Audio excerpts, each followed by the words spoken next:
کہ new York Ahmad فراز کا دوسرا گھر تھا.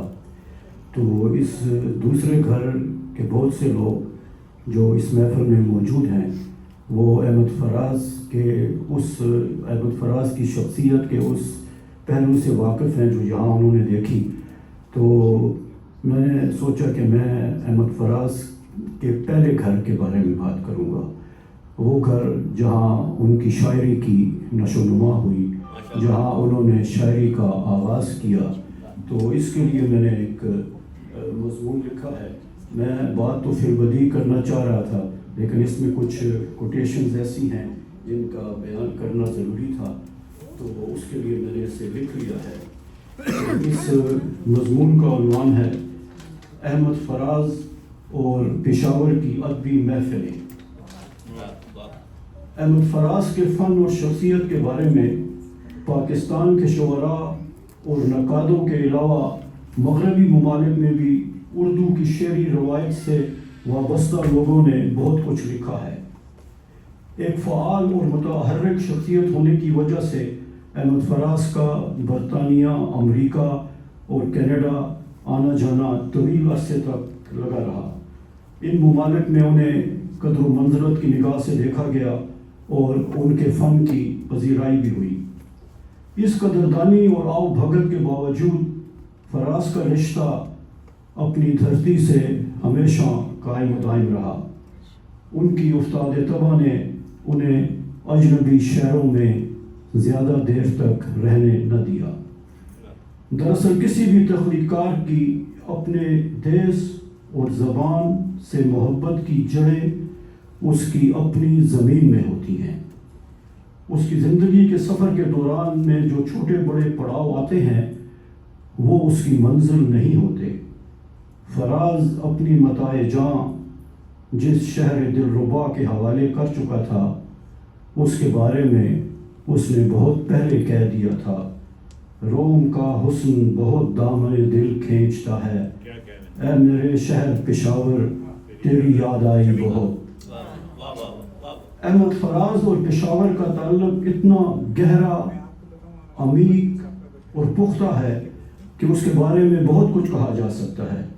اس کا آبائی شہر کوہاٹ پشاور سے 40 میل دور پہاڑوں کے دامن میں واقع ہے. انہوں نے ابتدائی تعلیم بھی وہاں حاصل کی تھی. ان کے والد محمد شاہ برق، جو برق کوہاٹی کے نام سے مشہور تھے، جب 1945 میں ملازمت کے سلسلے میں پشاور آئے تو ان کا گھرانہ بھی ان کے ساتھ اسی شہر میں آ بسا. اس کے بعد احمد فراز اس شہر کی ادبی، سماجی اور ثقافتی زندگی میں اس طرح گھل مل گئے کہ وہ اور پشاور ایک دوسرے کے لیے لازم و ملزوم ہو گئے. اس شہر کی محبت میں احمد فراز نے بہت سی نظمیں اور غزلیں کہی ہیں. اس نے تو یہ بھی تصور کر لیا تھا کہ وہ اگر نہ ہوا تو اس شہر پر کیا گزرے گی. پشاور کے بارے میں لکھی ہوئی ان کی ایک غزل کا یہ شعر قابل توجہ ہے. کسی اور دیس کی اور کو سنا ہے فراز چلا گیا، سبھی دکھ سمیٹ کے شہر کے، سبھی قرض اتار کے شہر کا. اس غزل کی اداسی اور افسردگی میں چھپا ہوا سوال یہ ہے کہ اس شہر میں آخر ایسی کیا بات تھی کہ فراز نے اسے حرز جاں بنا دیا. در حقیقت اس شہر کی ایک منفرد ادبی اور تہذیبی زندگی تھی. یہ ایک ایسی دنیا تھی جو ایک مخصوص دور کے شعراء، ادیبوں اور مشاہیر نے اپنے لیے بنائی ہوئی تھی. اس دنیا میں وہی داخل ہو سکتا تھا جسے حرف و لفظ، صوت و صدا اور شعر و سخن سے کوئی واسطہ ہوتا تھا. ربع صدی تک یہ محفلیں جس نامور اور قدآور ادبی شخصیت کے گھر میں منعقد ہوتی رہیں ان کا نام فارغ بخاری تھا. فارغ صاحب نے فراز کے بارے میں لکھے ہوئے ایک مضمون میں ان مجلسوں کی منظر کشی یوں کی ہے، کوٹ: مجھے بار بار پشاور کے تاریخی ادبی ماحول کا ذکر کرنا پڑتا ہے کہ اس ماحول سے فراز کی شاعرانہ نشو و نما کا نہایت گہرا تعلق ہے، اور اس کا پس منظر جانے بغیر اس کا تشخص ہو ہی نہیں سکتا۔ اس شہر کی مشہور ادبی بیٹھک دائرہ ادبیہ اس لیے تاریخی اہمیت کی حامل ہے کہ کم و بیش 25 برس تک یہ شعر و ادب اور علم و فن کا مرکز بنی رہی۔ دن ڈھلتے ہی یہاں پشاور کے بڑے چھوٹے شاعروں، ادیبوں، صحافیوں، علماء اور فضلاء کا مجمع لگنے لگتا۔ جوں جوں وقت گزرتا جاتا رونق بڑھتی جاتی، اور پھر رات گئے تک یہ محفل اپنے پورے عروج پر ہوتی۔ وہ فارغ صاحب لکھتے ہیں کہ احمد فراز کی تربیت اور تہذیب اسی بیٹھک میں ہوئی۔ یہی اس نے شاعری کے اسرار و رموز سیکھے، نقد و نظر سے آگاہی حاصل کی، ادبی مباحثوں میں حصہ لیا، ایک دوسرے کی ہجویں اور پیروڈیاں لکھیں۔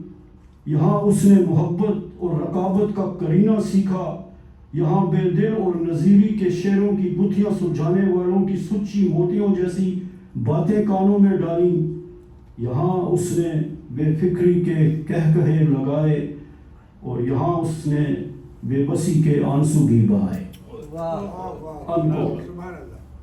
فارغ صاحب نے جس دائرہ ادبیہ کا ذکر کیا ہے اس کے مدار المہام ایک ممتاز اور بلند آہنگ شاعر ضیاء جعفری تھے۔ اس انجمن کے مقابلے میں احمد فراز کے والد برق کوہاٹی کی بزم سخن ہوتی تھی۔ قصہ خوانی بازار کے ایک طرف محلہ خداداد میں دائرہ ادبیہ کی بیٹھک تھی، تو اس سے چند قدم کے فاصلے پر بازار کے دوسری طرف بزم سخن کا دیوان خانہ تھا۔ ضیاء جعفری اور برق کوہاٹی زندگی بھر ایک دوسرے کے ادبی حریف رہے۔ ان کی معاصرانہ چشمک اتنی شدید تھی کہ ایک مرتبہ بات مقدمے بازی تک جا پہنچی۔ مشہور ہے کہ ایک شام برق کوہاٹی نے مشتعل ہو کر قصہ خوانی بازار میں حریفوں کو للکارا اور چیلنج دیا کہ وہ میدان میں آئیں۔ دوسرا گروہ بھی میدان میں اترنے کے لیے تیار تھا، مگر بزرگوں نے بیچ بچاؤ کرا دیا۔ اس میں حیرانی کی کوئی بات اس لیے نہیں کہ لکھنؤ، دلی اور حیدرآباد کے شعراء کے درمیان ہاتھا پائی کا ذکر مولانا محمد حسین آزاد نے خاصی تفصیل سے اپنی شہرت دوام پانے والی کتاب آب حیات میں کیا ہے۔ احمد فراز کا پشاور کی ادبی محفلوں سے تعلق پیچیدہ بھی ہے اور دلچسپ بھی۔ پیچیدہ اس لیے کہ دائرہ ادبیہ میں احمد فراز کے والد برق کوہاٹی کے ازلی دشمن ضیاء جعفری کے نام کا ڈنکا بجتا تھا۔ جعفری صاحب 25 برس تک بلا شرکت غیر اس انجمن کے مدار المہم رہے، اور احمد فراز ان میں باقاعدگی سے شرکت کرتا رہا۔ میں نے اس بات کا کھوج لگانے کی کوشش کی کہ برق کوہاٹی صاحب نے اپنے بیٹے کو اپنے ادبی حریف ضیاء جعفری کی محفلوں میں ہر شام شرکت کرنے کی اجازت کیوں دی؟ تو فارغ بخاری صاحب نے باپ اور بیٹے کے تعلق کے بارے میں زیادہ تفصیل سے تو نہیں لکھا، لیکن جو کچھ لکھا ہے وہ بہت خوب ہے۔ اور انہوں نے لکھا ہے کہ برق کوہاٹی صاحب ایک وسیع القلب اور وسیع النظر شخصیت تھے، اور وہ چاہتے تھے کہ ان کا بیٹا ایک بڑا شاعر بن جائے، تو اس لیے انہوں نے فراز کو اجازت دی ہوئی تھی کہ وہ جس محفل میں بھی چاہے شرکت کرے۔ لیکن احمد فراز آخر وقت تک اصلاح جو ہے اپنے کلام کی وہ اپنے والد برق کوہاٹی ہی سے لیتے رہے۔ اور ان کے باپ بیٹے کے تعلق کے بارے میں فارغ بخاری صاحب نے لکھا ہے کہ خدا کسی شاعر پر یہ وقت نہ لائے کہ وہ اپنی اولاد کے حوالے سے پہچانا جائے۔ تو انہوں نے لکھا ہے کہ برق کوہاٹی ایسے شاعر تھے کہ جنہوں نے زیادہ تر فارسی میں شاعری کی، اور جب بھی وہ ایک مہینہ چھٹی لے کے اپنے آبائی شہر کوہاٹ جاتے تھے تو واپسی پر ان کی جیب میں 300 غزلیں ہوتی تھیں، جو مہینوں تک پھر پشاور کی ادبی محفلوں میں جن کا چرچا ہوتا رہتا تھا۔ تو ان کا بیٹا آہستہ آہستہ رفتہ رفتہ ان سے آگے بڑھ گیا، اور فارغ صاحب نے لکھا ہے کہ انہوں نے بڑی فراخ دلی سے اس